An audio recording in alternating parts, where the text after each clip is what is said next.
Draga braćo i sestre koji me pratite na Facebook profilu, evo nastavljamo posetu Hrvatskoj.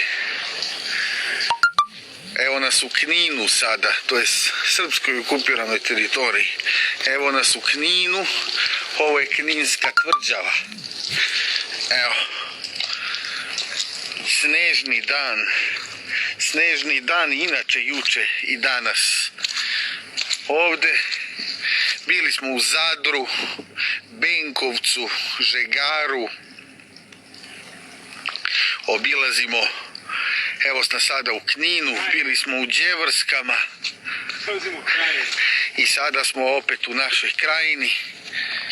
Evo, ovo vam je Knin sa tvrđave, živela Srbija odavde.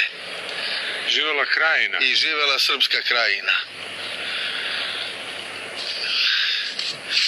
Dok, evo vidite ovdje oni slave ovdje Oluju takozvanu, slave pogrom srpskog naroda.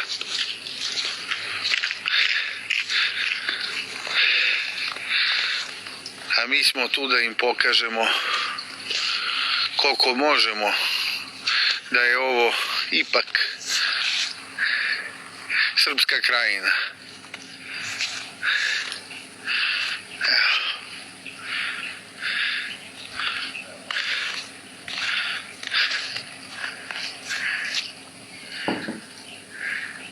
Vidite, ovdje je na vrhu njihova zastava, da će Bog jednoga dana da vratimo našu.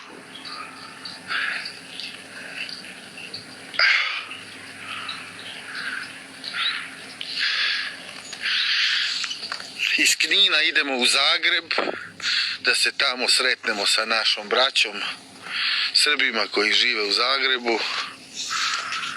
Živela srpska krajina. RSK. Tako je.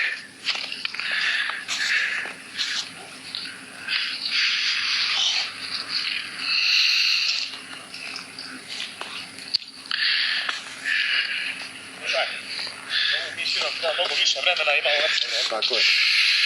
Evo ekipa RTS-a sa nama.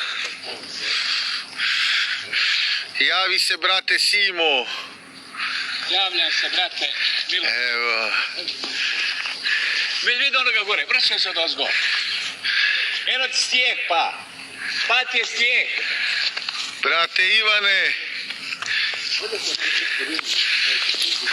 Evo, to je trenutna situacija u okupiranom srpskom Kninu.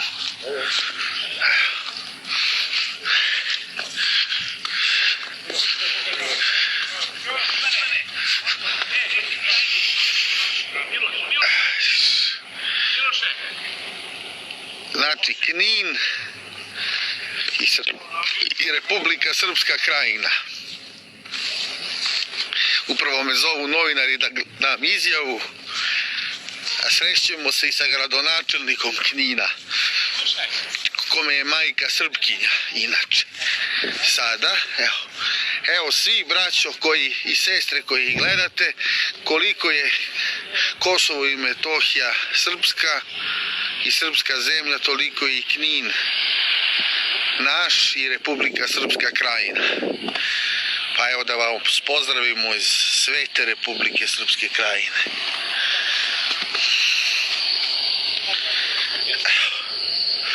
Živela Srbija, javljam vam se ubrzo ponovo.